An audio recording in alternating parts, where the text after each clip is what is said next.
लिंग पुराण में 7 गलतियां बताई है कंगाल होने की। ये गलती अगर आपने भी करी है तो जिंदगी में कितना भी पुण्य करोगे उसका फल नहीं है। आज की कथा को लिखकर रखना, शायद तुम्हारी जिंदगी संवर जाए। लिंग पुराण में 7 गलतियां बताई है व्यक्ति को बर्बाद होने की। पहली गलती है, उसमें से अगर आप स्वीकार कर रहे हैं ये गलती तो समझ लो कि गलती आपने करी है। गंगा जल तो बुलवाया टैंकर भरकर, 21,000 बेलपत्र भी समर्पित कर रहे हो। आप मंदिर के अंदर बैठ गए, दर्शन करने वाला आता रहा, किसी को अंदर प्रवेश नहीं दिया। आप गंगा जल चढ़ाते रहे, आप बेलपत्र चढ़ाते रहे, आप स्वयं पूजन करते रहे, और दूसरा व्यक्ति ना जाने किस भाव से, किस रूप में आकर भगवान की सेवा करना चाहता था। पंडित जी ने आपके चक्कर में उसको जल नहीं चढ़ाने दिया, पंडित जी ने आपके चक्कर में उसको बेलपत्र नहीं चढ़ाने दिया। पहली गलती यह हो गई कि भगवान के भक्त को भगवान से दूर कर दिया गया। अब उठा लो श्रीमद् भागवत कथा। 2 देवताओं ने गलती करी थी। एक ब्रह्मा जी ने गलती करी थी कि गाय बछड़ों का हरण कर लिया था। 1 वर्ष होने में 1 दिन था तब ब्रह्मा जी ने गाय बछड़े वापस दिए थे। दूसरी गलती इंद्र ने करी थी, जल वृष्टि करी तब भगवान कृष्ण को गोवर्धन पर्वत उठाना पड़ा। दोनों देवताओं ने गलती करी पर भगवान कृष्ण ने इंद्र को क्षमा कर दिया पर ब्रह्मा को क्षमा नहीं करा। क्यों नहीं करा? क्योंकि इंद्र को क्षमा इसलिए करा क्योंकि इंद्र ने जब जलवृष्टि करी तो सारे ब्रजवासियों को भगवान के चरणों में लाकर छोड़ दिया। सारे ब्रजवासी गोवर्धन पर्वत के नीचे आकर बैठ गए, भगवान के चरणों में आ गए। और ब्रह्मा ने जो गलती करी वो ऐसी गलती करी कि भगवान से गाय और बछड़ों को दूर कर दिया। जो भगवान से भगत को दूर कर दे उसको शंकर कभी क्षमा नहीं कर सकता। इसलिए बर्बादी का पहला कारण आप भक्त और भगवान में दूरी बना दी। दूसरा कारण, भगवान की जब पूजन कर रहे हो, 21,000 बेलपत्र चढ़ा रहे हो, गंगा का जल चढ़ा रहे हो, चंदन चढ़ा रहे हो, अबीर चढ़ा रहे हो, गुलाल चढ़ा रहे हो, तो तुम्हारे भीतर ये अहंकार, जब तुम पूजन करके उठो तो उठते समय तुम्हारे भीतर अभिमान नहीं होना चाहिए कि मैंने जो अनुष्ठान करा उसके बराबर कोई नहीं कर सकता। तीसरा कारण कहा कि भगवान की सेवा तो आप कर रहे हो, भगवान की चाकरी में तो आप लगे हो, भगवान की आराधना भी कर रहे हो, दिया भी लगा रहे हो, धूप बत्ती भी लगा रहे हो, स्नान भी करा रहे हो, पंचामृत स्नान भी करा रहे हो, सारी पूजन अर्चना सब तुम कर रहे हो। पर हो सकता है इस पूजन अर्चना में आप केवल 3 घंटा पूजन करते हो और बाकी के समय किसी न किसी की जीवात्मा को दुख पहुंचा रहे हो। एक कथा में एक बात कही थी कि भले मंदिर में दिया मत लगाओ, भले मंदिर में जाकर धूप बत्ती मत जलाओ, भले मंदिर में जाकर भोग मत लगाओ, भले मंदिर में जाकर जल मत चढ़ाओ, कुछ मत करो, भले भगवान को नए कपड़े मत पहनाओ, भले तुम्हारी मर्जी पड़े भगवान को भोग मत लगाओ, पर शास्त्र कहता है कुछ मत करो, पर एक काम जरूर करना कि किसी के चेहरे पर प्रसन्नता ला देना तो मंदिर में दिया जलाने के बराबर होगा। किसी के चेहरे पर चमक ला देना, प्रसन्नता ला देना तो अगरबत्ती लगाने के बराबर होगा। किसी गरीबड़े के, किसी दुखी के चेहरे पर अगर तुमने प्रसन्नता ला दी तो वो भगवान को कपड़े पहनाने के बराबर होगा। मालूम पड़े तुम मंदिर में पूरी सब्जी बांटो, मंदिर में भोजन कराओ, मंदिर में सारा पकवान चढ़ाओ, और कोई तुम्हारे कारण अगर दुखी है तो तुम्हें वो सुख का भान नहीं हो सकता। तीसरा कारण है हमारा, वो सुख नहीं मिल सकता। चौथा कारण है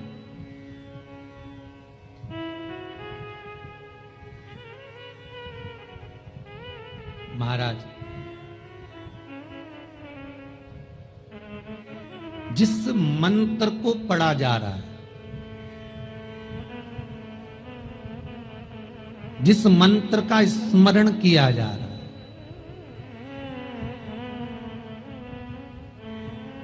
जिस भगवान की माला को हम जप रहे हैं, हम पाठ कर रहे हैं, उसमें त्रुटि। उठा लीजिए दुर्गा सप्तशती।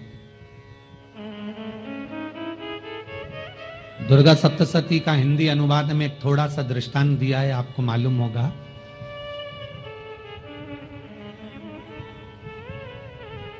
एक जजमान सप्तशती का पाठ कराते थे नवरात्रे में।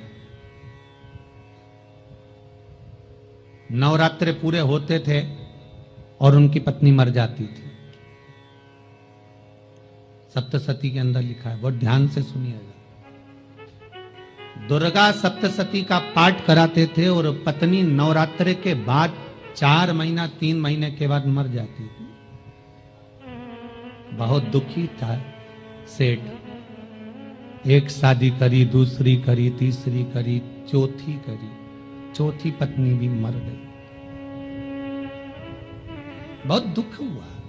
आज वो गुरुजी के पास चले गया, गुरुदेव, गुरुजी, गुरुदेव, गुरुदेव। गुरुजी बोले क्या हो गया? सेठ जी बहुत दिनों के बाद आ रहे हो, क्या बात है गुरुदेव?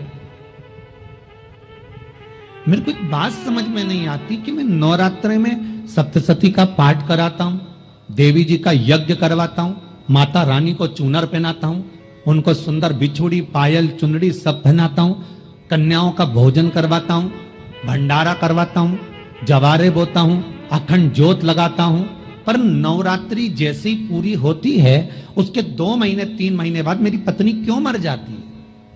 4 पत्नियां मेरी मर चुकी हैं, 5वीं मैंने शादी करी है। गुरुदेव आप कृपा करिएगा, कुछ तो बता दीजिए, कुछ करुणा कर दीजिए। गुरुजी बोले जब तू सब कुछ अच्छा कर रहा है, जोत भी जला रहा है, कन्या भोज भी करा रहा है, चुनरी भी चढ़ा रहा है, भंडारा भी कर रहा है, जोत भी लगा रहा है, जवारे भी बो रहा है, माता रानी की सेवा भी कर रहा है, अखंड रात्रि व्रत कर रहा है, सब कुछ तूने करा, यज्ञ भी करा, फिर तेरी पत्नी क्यों मर सकती है? ऐसा हो ही नहीं सकता। नहीं गुरुदेव मेरी 5वीं शादी है गुरुदेव, अब की बार आप कृपा करिए। गुरुजी ने कहा तेरे पंडित जी को अनुष्ठान पर बुला, मैं कमरे में बैठकर सुनूंगा सप्तशती का पाठ, तब मैं ध्यान करूंगा। गुरुजी अंदर के कमरे में जाकर बैठ गए, ब्राह्मण पाठ करना प्रारंभ करा और ब्राह्मण ने पाठ करना प्रारंभ करा। उसमें एक शब्द आ गया, भारयंतु बक्षंतु, भारयंतु बक्षंतु। उसमें बोलना था भय पीड़ा को, हे जगत जननी तू भक्षण कर जा, पर ब्राह्मण बोलता था भारयंतु बक्षंतु, मेरी पत्नी को, मेरी भार्या को तू भक्षण कर दे। पंडित जी जैसे ही बोले गुरुजी बाहर निकल कर आ गए। पंडित जी को रोका, रुकिए गुरुदेव, आप हर साल अनुष्ठान कर रहे हो जजमान के यहाँ और बोल देते हो भारयंतु भक्षंतु, हे देवी तू मेरी पत्नी को खा जा, तो माँ हर बार उस पत्नी को निगल जाती है। निवेदन है, शब्द सुधार लीजिए, शब्द ठीक है। चौथा कारण है कि आप जो पाठ कर रहे हो, आप जो पूजन कर रहे हो, आप जो अनुष्ठान कर रहे हो, उसमें कुछ ना कुछ गलती जरूर हो रही है। ये चौथा कारण है।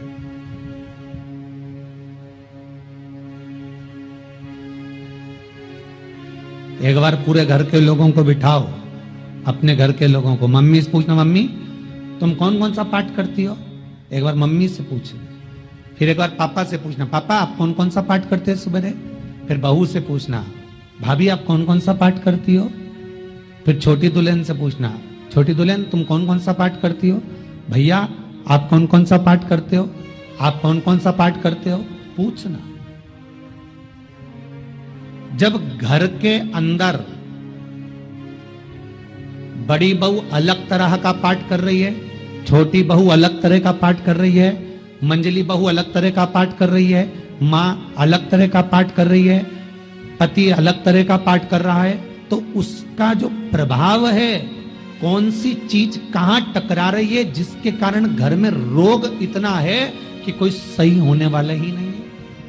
अब तुम कहो कि सीवर वाले गुरुजी ने उपाय बताया, हमने बहुत करा, पर सही क्यों? तो सही क्यों नहीं हो रहा है? उसका कारण है या तो बड़ी बहू जो पाठ कर रही, या सास जो पाठ कर रही, जो पति जो पाठ कर रहा है, नाते जो भी उस घर के अंदर रहकर जो पाठ अर्चना कर रहा है, उसमें जरूर कुछ ना कुछ ऐसा हो रहा है जिसके कारण वो काम नहीं कर पा रहे। उसमें कुछ ना कुछ गलती हो रही है जिसको तुम समझ नहीं पा रहे, जिसको तुम अपने आप को बहुत विचार करते हो कि मेरे बराबर कोई नहीं कर सकता, मैं शंकर की भगत, मैं राम की भगत, मैं कृष्ण की भगत, मैं जो करती हूँ बहुत अच्छा करती हूँ, मैंने जो किया बहुत अच्छा करा, पर हो सकता है उसी कारण आपको दुख झेलना पड़ रहा।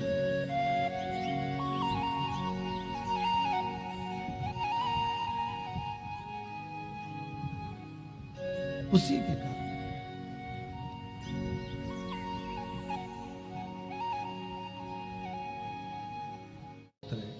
महाराज, हमने जो दान किया, हमने जो पुण्य किया, हमने जो सत्कर्म किया, वो किस जगह पर लगा? पांचवा सूत्र,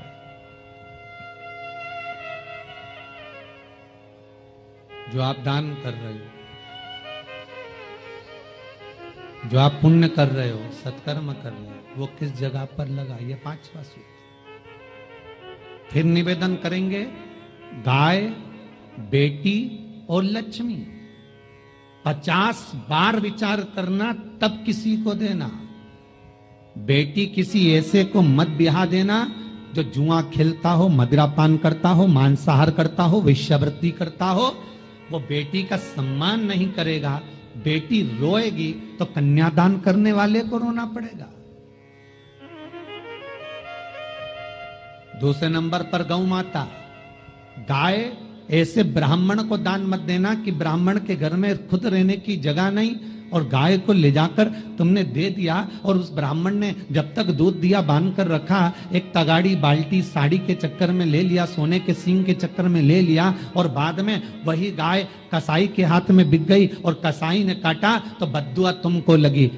बेटी, गाय और लक्ष्मी, पैसा भी किसी ऐसे भिखारी के कटोरे में मत दान देना कि जिसने ले जाकर मदिरा पान में लगा दिया, जुए में लगा दिया, वेश्यावृत्ति में लगा दिया। अगर जिस भिखारी के कटोरे में पैसा दिया उसने शाम को ले जाकर मदिरा पान में, जुए में लगा दिया, तो लक्ष्मी रोती है कि तूने मुझे गलत जगह पर दिया है, इसलिए अब तुझे रोना पड़ेगा। तब व्यक्ति को रोना पड़ता है, फिर व्यक्ति रोता है। गाय, बेटी और लक्ष्मी 50 बार विचार करो, क्या सही जगह पर दे रहे हो? और अच्छी जगह पर दोगे तो संपदा भी बढ़ती है, सुख आता है। अगर बेटी सुखी रहेगी तो मायके के लोग सुखी रहेंगे, गौ माता सुखी रहेगी तो संसार सुखी रहेगा। और आपने जो धन दिया, आपने जो पैसा दिया किसी भिखारी के कटोरे में, अगर उसने गलत जगह पर लगाया तो रोना तुमको पड़ेगा। किसी आजकल के भिक्षुकों को अगर रोटी दे दो तो लेते ही नहीं, आटा दो तो नहीं लेते।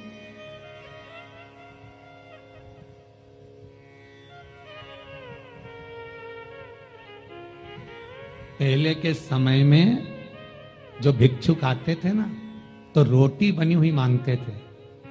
बूढ़ी बूढ़ी माताएं जानती होंगी, चिमटा बजाकर, घुंघरू बजाकर कहते थे भोजन, तो 2 रोटी निकाल कर दे दी जाती थी घर से। लो बाबा, तो माता इतना प्रेम रखती थी, केवल रोटी नहीं देती थी, बाबा बैठो हम सब्जी ला कर देते। इतना प्रेम था बुजुर्ग माताओं का, बैठो।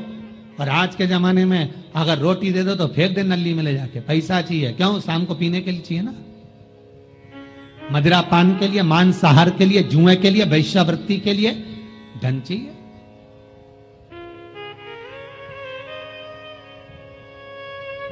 भोपाल के और इंदौर के, इंदौर का राजवाड़ा चौराया और भोपाल का लाल घाटी चौराया, इन दोनों चौराहे पर इतने से बच्चे लोग भीख मांगते हैं और उनकी माताएं और उनके पिता रोड के किनारे पर चिलम लगाते बैठे रहते हैं, पांव लंबे करके पड़े हैं और ये कमा कमा के उनको दे रहे हैं। और धन्य हैं ऐसे लोग जो उनको दान भी दे देते हैं। जिसको जरूरत है उस तक कुछ नहीं पहुंचता। अभी भी 4-6 महीने लॉकडाउन चला, जिसको जरूरत थी एक एक रोटी की उस तक कुछ नहीं पहुंचा, और जिसके पास में पहले से भरा हुआ था उसने और ले जाके भर लिया। जिसको जरूरत थी उस तक नहीं पहुंचा। अभी ठंड आ रही है, बहुत सारी संस्थाएं कंबल बांटेगी, रेलवे स्टेशन पे लोगों को कम्बल उड़ा रहे हैं, कोई सो रहा है जमीन पर उसको कम्बल उड़ा रहा है, बस स्टैंड पे चले गए कोई रोड पे सो रहा है कम्बल उड़ा रहा है, तो इतना बड़ा नाम चलेगा कि उनने कम्बल उड़ाए, कम्बल उड़ाए, कम्बल उड़ाए। और वो कम्बल जिसको उड़ाया वो दूसरे दिन जाकर कपड़े की दुकान पर बेच के आ गया, 200 रुपए लिया, रात को पीकर फिर सो गया, क्योंकि फिर कहीं कहाँ आएगा, फिर उड़ा के चले जाएगा, क्योंकि इन्होंने तो ये करके रखा है कि नाम कमाना है तो कम्बल उड़ाए जाओ। जिसको जरूरत है वहां तक सामान नहीं पहुंचता भाई, जिसको जरूरत है वहां तक सामग्री नहीं पहुंचती भाई। आपने दिया और उन्होंने ले जाकर बेच दिया, और फिर सोचते हो कि मैंने तो पुण्य करा है। कई लोग कहते हैं मैंने दान करा, मेरे को इतना फल मिलेगा। काहे का दान करा? ऊपर तो जा, यमराज के डंडे पड़ेंगे।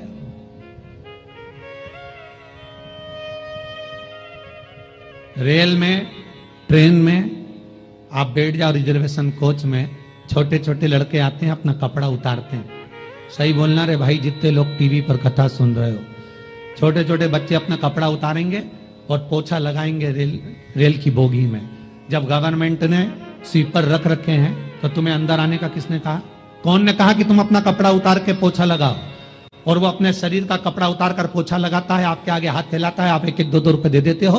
वो अगले स्टेशन पर उतरता है, कोई सूंघने की सामग्री लेता है, सूंघ सूंघ के वो बर्बाद हो जाता है और कहीं कूद कर मर जाता है। उसके मरने में 1 रुपया तुम्हारा भी लगा है, इसलिए नरक तुमको भी भोगना पड़ेगा, क्योंकि उसके मरने में तुमने हेल्प करी है।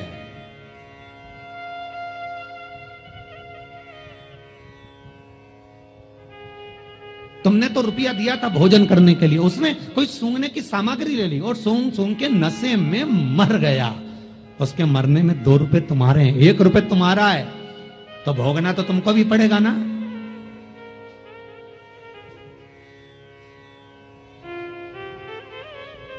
कहीं अच्छी जगह लगाओ, सत्कर्म की ओर लगाओ, तो सुख का आनंद कुछ और ही होगा, सुख का आनंद कुछ और ही प्राप्त होगा। हमारा धर्म, हमारा पुण्य, हमारा सत्कर्म। 5वां कारण अपनी पुस्तिका में लिखकर रखना, तुम्हारे दुख का 5वां कारण क्या है? क्यों तुम करोड़पति से रोड़पति बन गए? तुम्हारे यहां पर 4-4, 5-5 गाड़ी थी, खूब वैभव था, खूब धन था, फैक्ट्रियां चल रही थी, सत्ताएं चल रही थी।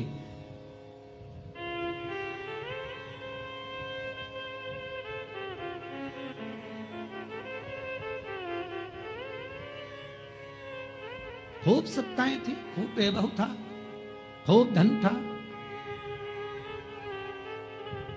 पर कुछ भी नहीं, सब धरा की धरा रह गए। सारा कोई वैभव बचा ही नहीं, कोई वैभव नहीं। एक हमारे सेंधवा के भगत हैं महाराज, बड़े भावपूर्ण भगत।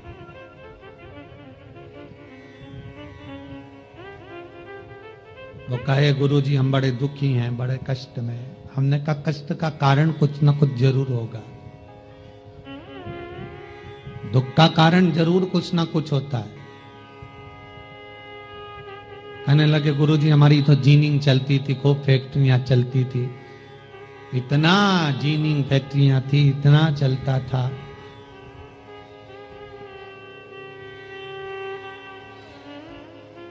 इतनी जीनिंग चलती थी, इतनी फैक्ट्रियां चलती थी, गुरुदेव बहुत दुखी हो गए। हमने कहा दुख का कारण, जो ये 7 कारण है शिव महापुराण के, लिंग पुराण में जो 7 कारण बताए हैं दुख आने के, जब फैक्ट्रियां अच्छी चल रही, जीनिंग अच्छी चल रही, व्यापार अच्छा चल रहा है, तो 7 कारण बताए हैं कि आप उन 7 कारण में से कोई कारण आपके साथ में हुआ है जिसके कारण आप रोड पर आ गए, करोड़पति से रोडपति बन गए।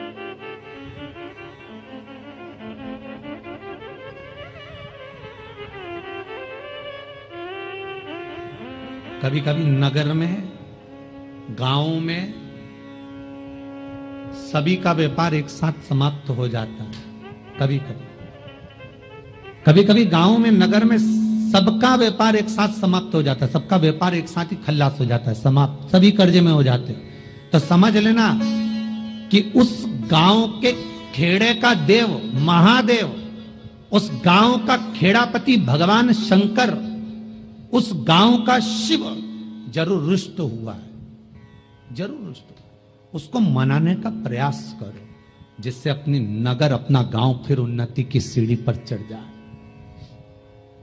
पांचवा कारण मंत्र जाप को, अर्थात तुम्हारा फिर निवेदन, गाय, बेटी और लक्ष्मी 50 बार विचार करना, तब देना, नहीं तो मत दे, मत दीजिए।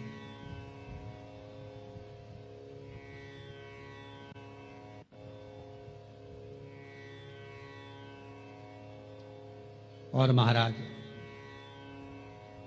भगवान शिव की कथा का छठा कारण बता, हमारे दुख का कारण छठा कारण,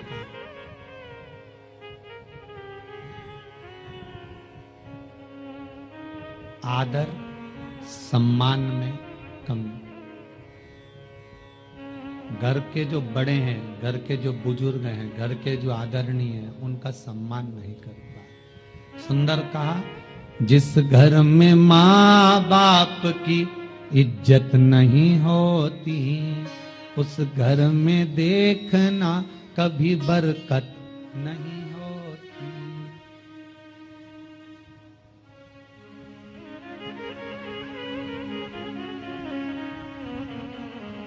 छठा कारण है सम्मान, सत्कार, आदर ना होना। जब धन, सातवां कारण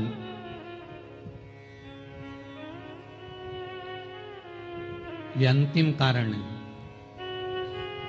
जितने लोग कर्जे में, लदालू में, जितने लोग दुखी हैं, जितने लोग तकलीफ में, आज की कथा को बहुत दिल से सुनना, अपनी गलती को जरूर छांटना।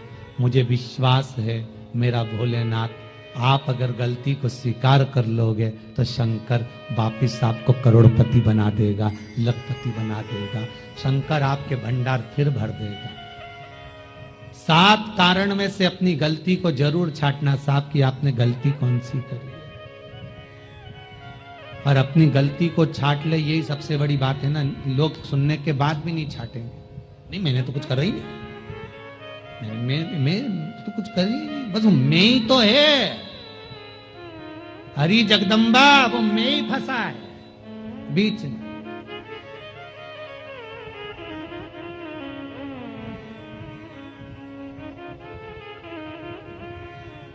सातवां कारण